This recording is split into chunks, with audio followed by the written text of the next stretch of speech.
All right. Hi, Harshita. Hi, Meg. Nice to see you. Yeah, nice to see you too. So, how have you been doing lately? Uh, um, Good, but at the same time, my kids have started school, so you know what comes with it? Bugs. Oh no.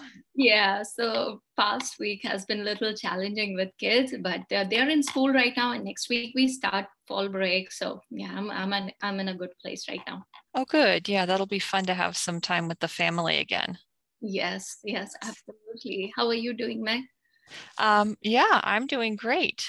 So, I'm have a fun weekend planned with a friend who I haven't seen in 4 years. So, I'm looking forward to hanging out and talking and all of that.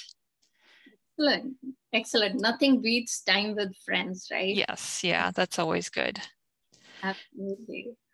All right. So for the patrons of Pima County Public Library, I just want to introduce our guest. So this is Harshita Jerath. Am I saying it correctly? Yes, Okay. Jerath, Harshita. Jerath. Thank you, Jerath.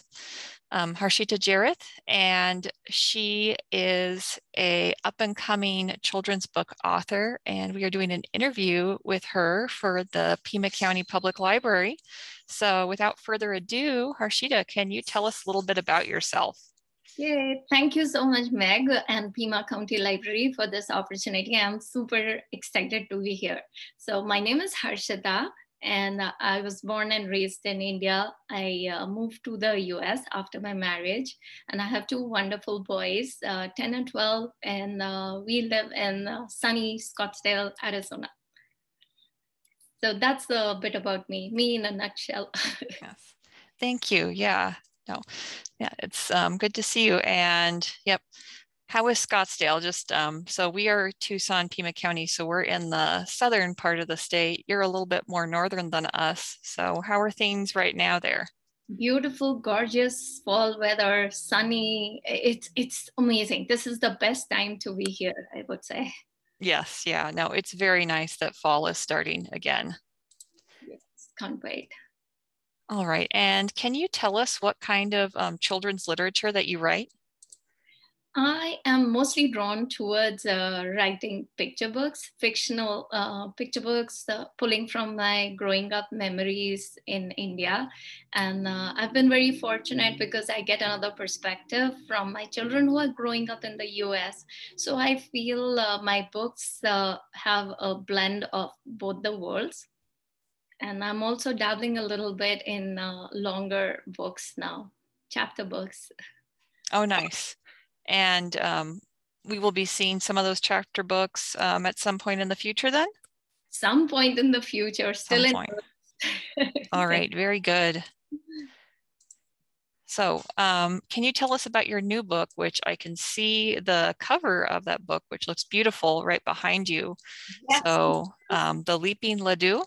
yes, yes. It's my debut picture book. Super excited about it. It comes out next year, in March 2022. It's beautifully illustrated by Kamla Nair. And in this book, the Indian desert called Ladoo, it comes to life and escapes from the hands of its maker. And it starts a very fun chase on the streets of India. Various interesting characters such as the tea seller, the groom on an elephant. They all run after the laddu to take a bite of that amazing dessert. But the laddu is very feisty, keeps on running, chanting, "Bhago, bhago, as fast as you can. You can't eat me. I'm the laddu man." So it's based on the classic story of the gingerbread man. And I feel having a known story is a good way to introduce a new subject to children, in this case, about India. Yeah, to have a familiar element of it and to also get to see like this environment that they may or may not have seen before. Absolutely, Can yes. you tell us a little bit about the illustrator? Yes, Kamla Nair, she's an illustrator. She lives in Bangalore, India. And her illustrations for this book, they have come out beautiful. She's used a very happy, joyous palette of orange, yellow, and I'm in love with the illustrations. they're authentic and really good. Awesome. Yes, they look gorgeous. So I'm looking forward to seeing that. And what would you like kids to get out of the book after reading it? I strongly feel that stories are a great way for children to develop empathy about another culture. So my hope from this book is twofold. One is that it offers a glimpse into the lives in India, and enough for them to be curious and to explore more on their own about the culture, about this country and the languages.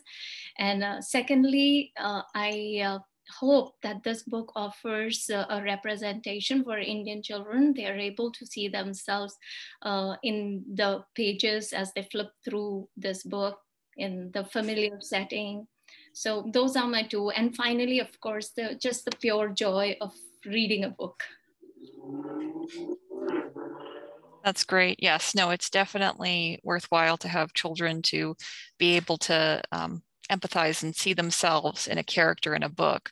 So I hope that when the kids are reading this book, that they take a look at it and they become curious about India if they don't know more, or if they see someone who looks like themselves, they feel happy to read the book and get to know about another character that they share a connection with. Absolutely, and I'm actually bilingual because, in this book I have sprinkled some Hindi words. I thought kids can have some fun with the language, and there is a fun tongue twister. So generally, it's some fun elements so that they can just enjoy while reading. Is there a translation in the back of the book for those words? Yeah, yes. Oh, perfect. Yeah. So they won't think, I wonder, I have to do my research now. Yeah. Time to go on Google or to go to the library. Yeah, dictionary doesn't exist nowadays, right? Everybody goes on Google. Yes, exactly. So that's good. So they can find the words as well. And I believe you also included a recipe for ladoo. Is that correct? Yes, yes. In the end, there is a recipe for ladoo. It's called besan ladoo. Besan means garbanzo bean flour. So that's the recipe in the end with instructions. Yeah. All right. And can you tell us a little bit about your road to publication? How did you start out and get to the point where you now have a book that's going to be coming out next year? I would say my writing journey has been that of self-discovery. Even though I have always been a writer, I used to maintain a journal, but I became serious about writing at about 6 years ago. My kids were still little. We were surrounding them with stories. I would tell them stories. So that's when I started, the writing part started again. I started a blog called ipenlife.com. And at that time, I wasn't sure if I'm gonna write for children, but then my husband gifted me an online course of writing for children, and that's what gave it a start.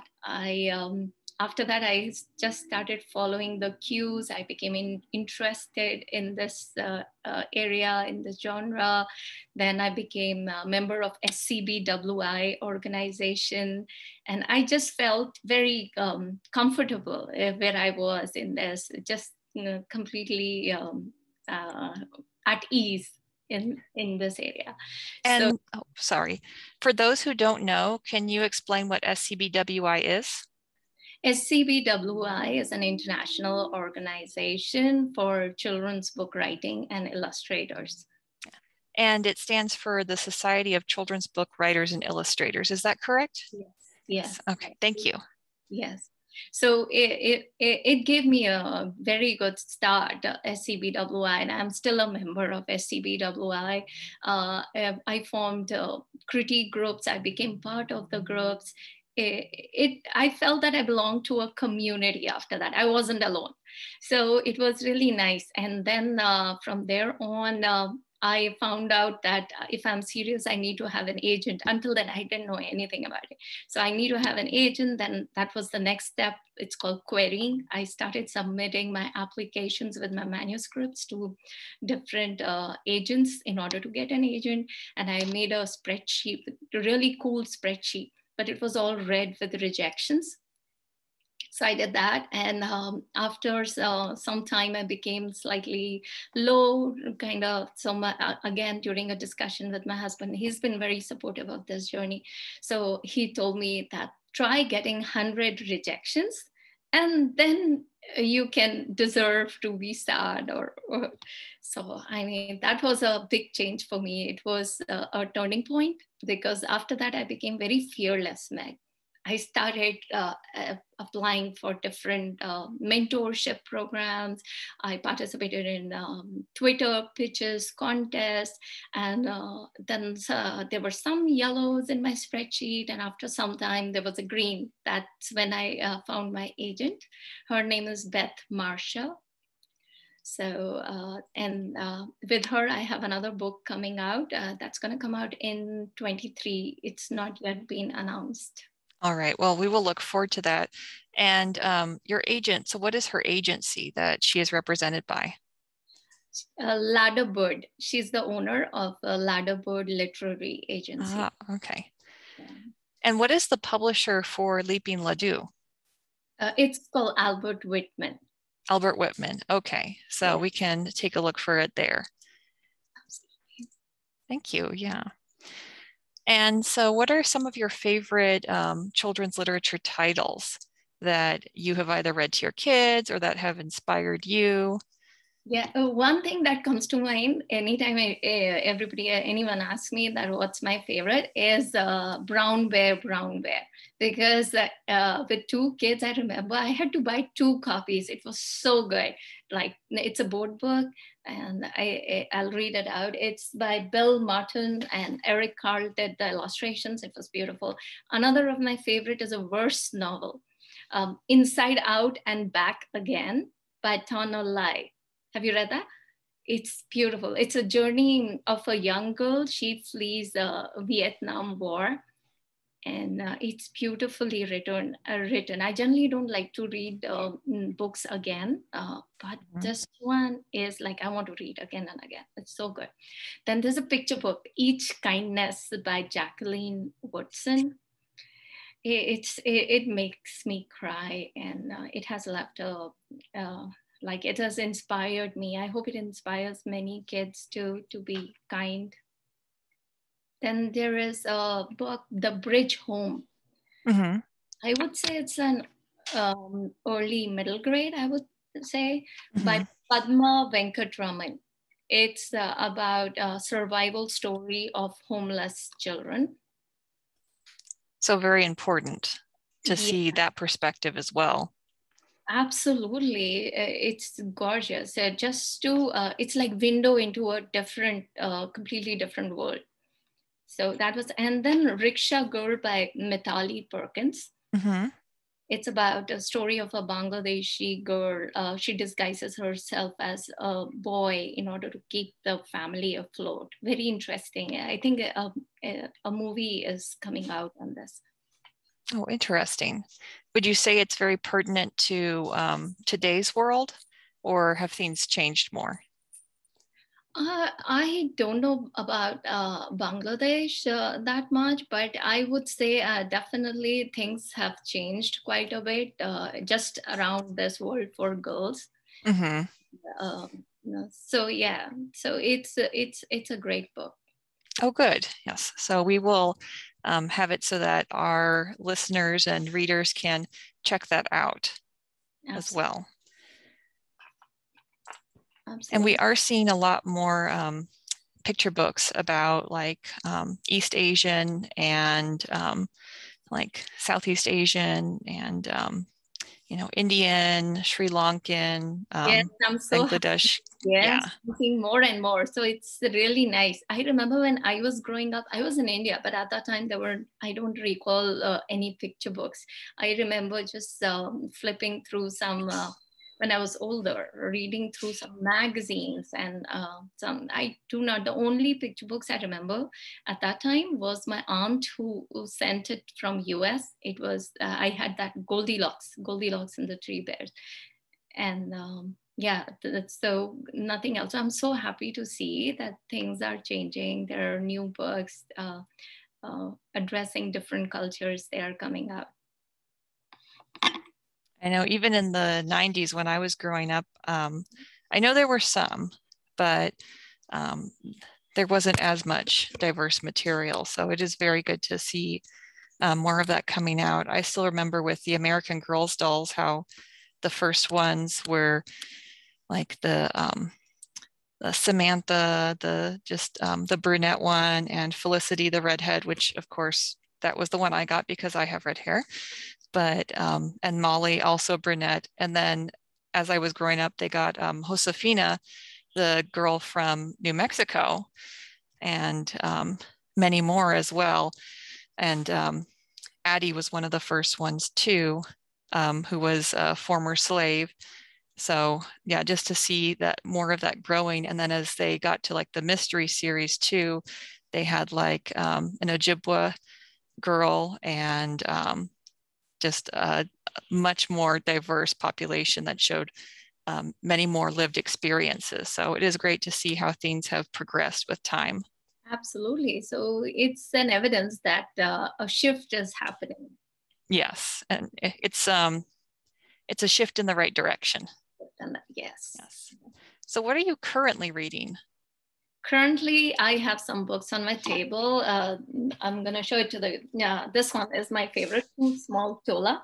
It's about a Nigerian girl. I even like the tagline here, small but mighty. And this book is, I would say, very delicious. Like you can just read it and kids would love it. And like a window into a life in Nigeria. So this is good. And this one is I'm reading currently, The Enchanted Hour by Megan Cox Gurdon. It talks about how good it is, the benefits of reading aloud with children, that how good it is when you read it, what happens in their brain, and it's really nicely written. So I'm still reading it. It's nice. And then there is a chapter book series. It's Planet Omar. Oh yes, we have that one at our library. You have it. Yeah, it's so fun. I love that they have some fun illustrations inside it. Also makes it so easy to read for children. It breaks it up very nicely so that, you know, they, even if they're struggling with the reading, they can get to a fun illustration as well. Absolutely. And this is my favorite too. Eyes That Kiss in the Corners. It's lyrical and it's really nice. This is from our library. So the Scottsdale one. And I know we have it at Pima County as well. It's been very popular lately. Okay. Those are a few books I have. And there is one more about, because it's Halloween season. So I just finished reading. It's a picture book, Poultrygeist. It's by Eric Guerin. Mm-hmm. Yeah, I really like it. It's the illustrations are so fun on it. I think kids would enjoy it. So is that about a ghost chicken? Yes. Crossing the road to the other side. Oh, very cute. Yes. What a great idea. I know. There, one that I really liked for a Halloween book is called She Wanted to Be Haunted, about a sweet little cottage who her mother is a witch's hut and her father is like a spooky castle. And she winds up being like the pretty sweet one, but that's not what she wants. She wants to be more like her parents. So she tries to borrow things from her parents to make her more like them. And it doesn't work. Instead, she gets a cute little, like a pile of puppies that come to her and a unicorn as well. But it winds up, it does work in her favor. She does get to find her own path, but I won't ruin it for anyone, but we'll have a link to that one as well for anyone who wants to look that up. Yeah, I'm going to read it too. Sounds so interesting. Yes, I'll send you the link. The illustrations are very cute as well. Okay. And since your book is about a dessert, ladoo, what are some of your favorite desserts to cook or just to eat? To eat, my all-time favorite is salted caramel ice cream. Mm. Yeah, but I don't make that. I don't know the recipe. I don't want to even try making it. But to cook and eat, it is ladoo. Ladoos, I feel, are very versatile, so not very difficult to make. You can switch the ingredients. You just need fat in the ladoo. So fat in Indian cooking, we generally use clarified butter called ghee. You need a sweetener, and you can use different kind of flours. You can make it with whole wheat flour, garbanzo bean flour, shredded coconut. It's and just add some cardamom powder, nuts if you desire, and shape it. And even if you are not able to shape it in your hands like round, just grab a spoon and eat it. Did you use an ice cream scoop then maybe to make it into a round shape? No, actually, it's I use my hands, like grab with any kind of spoon, put it in the hands, and then just try to roll it into a ball shape. Okay. Do you use any powder like the garbanzo flour to keep it from getting sticky on your hands? No, you grease your hands. Oh, okay. Yeah, with some kind of fat, in this case ghee, and then roll it. That's how it keeps it from being sticky. Exactly. So what are your favorite ingredients to put into ladoo? I enjoy whole wheat flour. Whole wheat flour, sugar, ghee, some sprinkle it with cardamom powder, and roasted nuts, in this case almonds. Oh, nice. Yeah, that sounds super delicious.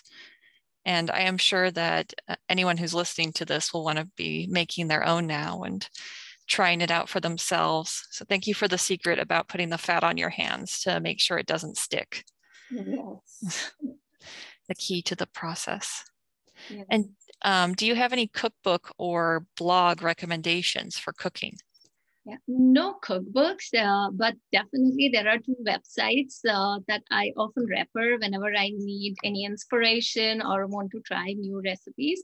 There's one called Veg Recipes of India, and then there is another one called Haber's Kitchen, Hebbars. So they both are really nice. They have some videos and detailed instructions. Really nice one. So yeah, the problem with me is, like, I find following instructions very difficult for the recipe, especially the measurement part. So it's like a creative process for me, just like writing a book. So I just glance over the recipes, look at the end product, and then kind of do my own thing. And sometimes it comes out as a disaster, and sometimes results in completely new thing. Or yeah, or yeah, yeah. So it's kind of like being a mad scientist in the lab.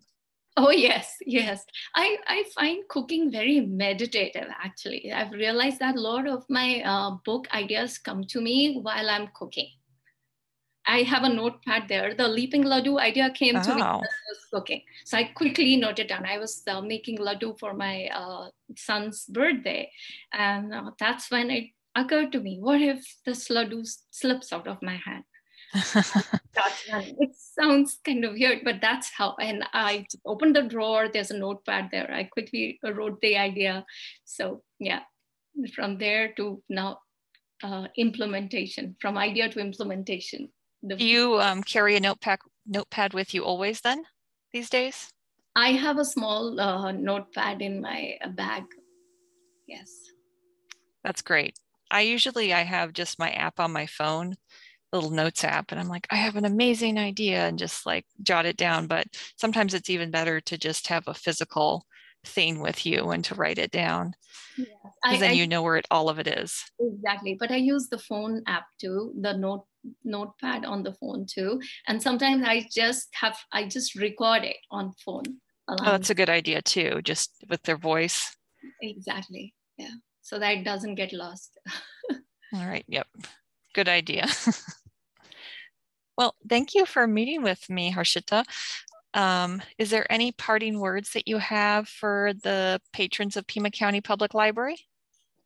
Thank you for having me over, Meg. I am so happy that I was able to share my journey with the Pima County Library. And I would say that it's never too late to follow your passion. And passion, you're on the right track because it feeds your soul. So stay on the track, continue, persevere, and then let the magic happen. Things will work out for you. All right. With those words of wisdom, then I guess we're going to wrap this up. But thank you so much for meeting with us, or with the library. And thank you so much for talking to me. And I look forward to seeing Leaping Laddoo. And on one last note, Harshita has a giveaway coming up for a copy of the Leaping Laddoo, and we will have a link to that in our blog on the website. So if you can take a look at that and apply, then you could win a copy of the Leaping Laddoo. Yes, comes out next year. Thank you, Meg. You're welcome. Bye, Harshita. Bye. See you.